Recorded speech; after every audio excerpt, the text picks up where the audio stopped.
Now then, Vinyl Monkey again.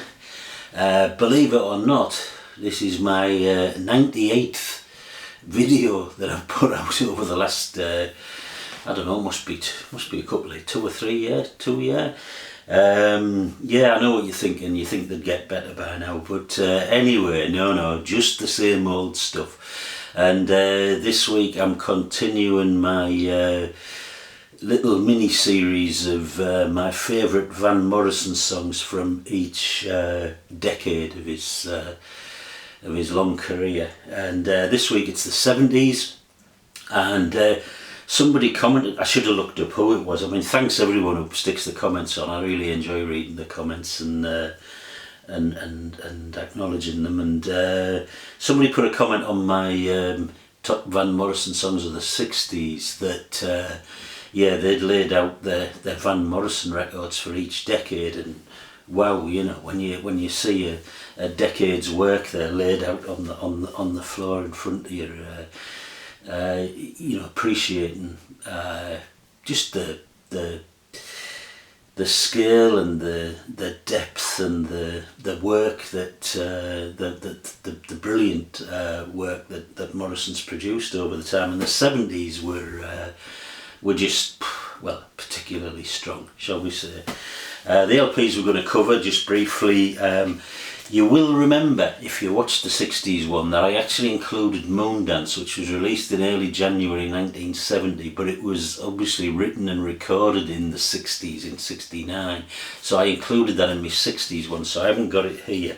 So we're starting with his band and the Street Choir, and then Tupelo Honey.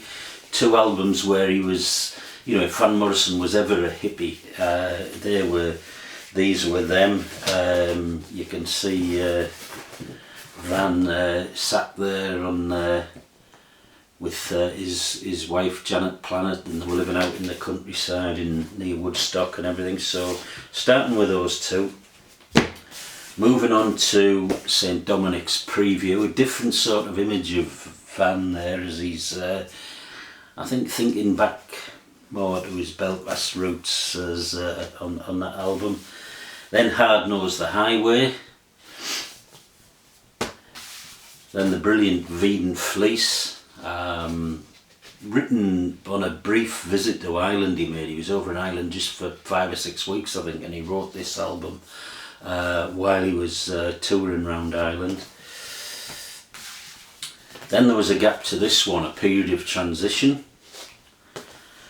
And then the last 2 albums of the 70s, Wavelength and finally Into the Music. So they're the albums we're going to be covering, and I'm going to go through them in reverse order. These are my favourite songs, not only it's very subjective.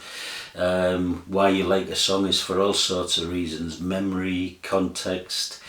You know, you appreciate the structure, the message, whatever it is. It's different things for different people, and these are just my favourites. And the first one I'm going to shout out, number 10, is one that probably wouldn't rank amongst many people's favourites. Many people would say it's nowhere near the strongest song on this album. This is the Wavelength album, which has got some great songs on it. It opens with the brilliant Kingdom Hall, then Checking It Out, absolutely fantastic.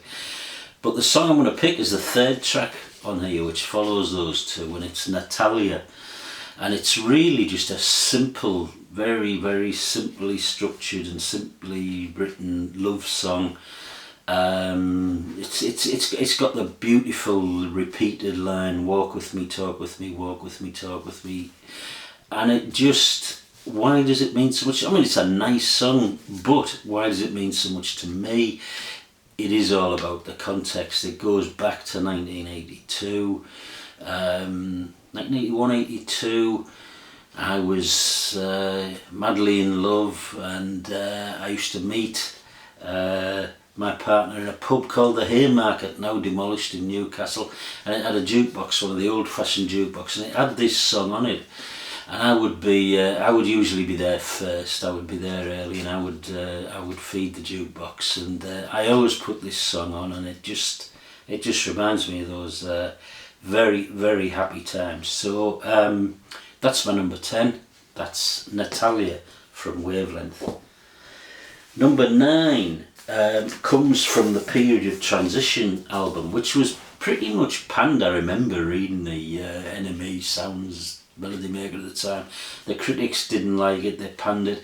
He made this album in collaboration with Dr. John McRebenack, and it's got that sort of funky, soul-y, New Orleans sort of vibe to it.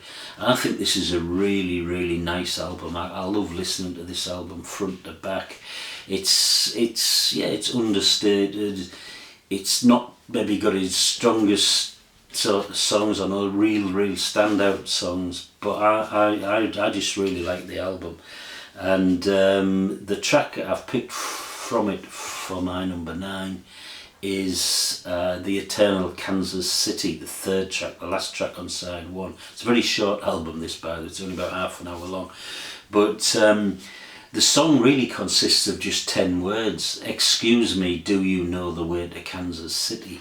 Repeated and repeated and repeated. It starts by some backing singers just singing a cappella, singing that line. They repeat it maybe 10 times, I think, something like that. And then there's a bit of a bass and drum intro which introduces Van, and he repeats the line. And there's not pretty much nothing else to the song, so it just creates a vibe and a feeling that I love. And for me, it sums up this album. The Eternal Kansas City, my number 9. My number 8 comes from the fantastic Veed and Fleece album. This is one of my top 3 Van Morrison albums from his whole career. This is, as I think I previously said, it was written on a brief tour. He'd been away from Ireland, living in America for quite a long time, and he came back for a 5-6 week visit. He wrote this album, and a lot of it conjures up his sort of feelings about the country. And I think None So Nicely is the song I'm picking for number 8, which is The Streets of Arklow. I think it really evokes that sort of island trip. It's got the brilliant David Hayes on bass, and on flute Jim Rothermel, and they sort of lead the song and drive the song, and it's just a beautiful poetic walk around a small, relatively nondescript Irish town in County Wicklow. It made me yearn to want to go and visit that town, which happily I did. I took my mum just before, not long before she died. Took her over to Ireland for a holiday, and we visited Arklow actually. So yeah, memories again. So that's my number 8, Streets of Arklow from Veed and Fleece. My number 7 comes from the album Tupelo Honey, and is in fact the title track from Tupelo Honey. And this song is just so gentle and tender and slow and beautiful. And it starts with the lines, you can take all the tea in China, put it in a big brown bag for me, sail it right round the 7 oceans, drop it in the middle of the deep blue sea. Beautiful simple stuff, but beautiful stuff. It's a lovely song. I've got to mention the drumming actually. He brings in jazz drummer Connie Kay for a couple of albums, and a couple of just individual songs on a couple of albums in this decade.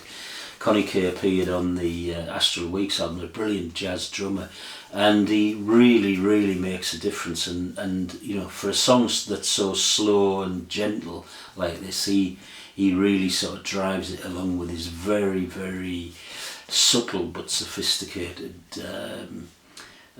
drum sort of brushes really. But lovely song, Tupelo Honey, my number 7. My number 6 is the title track from Hard Nosed the Highway.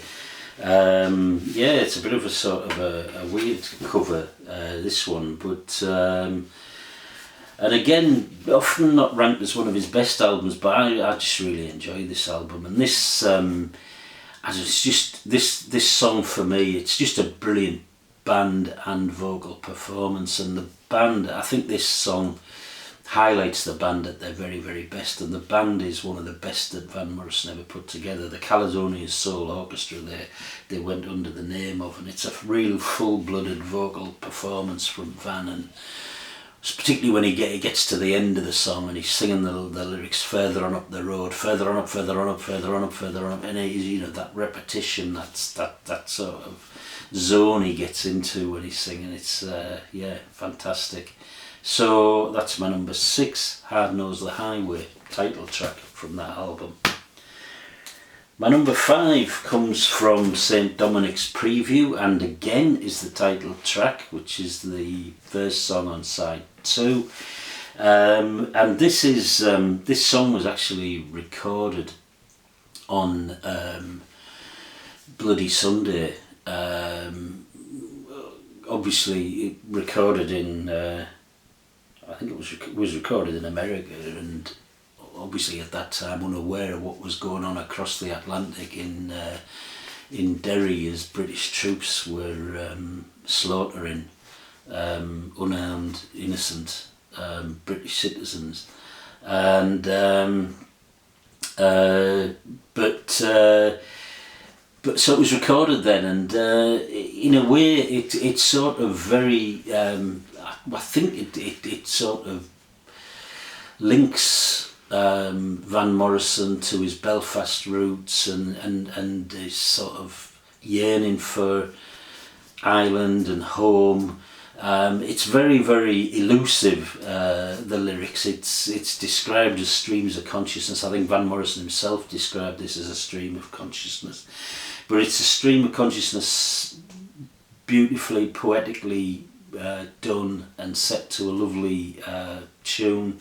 It's one that he rarely played live in later years, but I had the pleasure of seeing Van, I think I've mentioned this before, live in a very small venue in Bellaghy in Northern Ireland just a few years ago, and he played it there and it was just absolutely stunning. So that's my number 5, St. Dominic's Preview. My number 4, it's back to, excuse my head, it's back to Vegan Fleece for the song that I think really really paints a sort of picture of mythical Ireland, and this is a mythical island right out of Van Morrison's head. He creates this notion of a Vegan fleece. I don't know what that is, some sort of Irish holy grail, but he's searching for his soul and the real soul people, and he's searching over in the west coast of Ireland, and it's just absolutely fantastic. Again, the bass and the flute, brilliant in this song. Absolutely fantastic stuff. You don't pull no punches, but you don't push the river. My number 4. My number 3 comes from the last album of the decade, and it is And the Healing Is Begun, and it's the second song on side 2, and I think side 1 of this contains half a dozen really strong individual songs, but side 2 creates a sort of its own atmosphere, and it almost all merges into one song. But this is the second song on that. It sounds a bit like Madame George from Astral Weeks. It's got this brilliant or creepy, whichever way you look at it, sort of spoken seduction scene where Van is seducing somebody just after he's got back from a gig, and but the whole song is about the joy of playing music and being in love, and it's just absolutely beautiful. And the Healing Is Begun, my number 3. My number 2 goes back to St. Dominic's Preview, and it's the closing track on the first side, and it's Listen to the Lion. This is Van like a preacher. He's sort of searching, he's imploring, he's howling, he's groaning, he's grunting, he's growling. he's just, I don't know, it's like one of those sort of mad preachers that you see, but done with absolute authenticity and soul, and it's unique. I think it's fantastic. Again, it's got Connie Kay brought in for the brilliant drum backing on it, and it's my number 2, a unique and brilliant Van Morrison song, Listen to the Lion. And my number 1 then, and this is the it's 12 minutes actually of pop perfection. It's a sort of a little bit of a medley, and I haven't included I'm not going to include in my top 10s any songs that Van didn't write himself. He does interpret songs occasionally, but he includes in this medley All in the Game, which is sort of American, almost an American standard. It's been covered by lots of people, including the Four Tops, but Van does a brilliant sort of interpretation of it within his song, or merged with his song, You Know What They're Writing About. And that's this is my number 1. As I say, it's 12 minutes of what I think is soul, pop, rock. I don't know how you categorise it, Celtic soul perfection.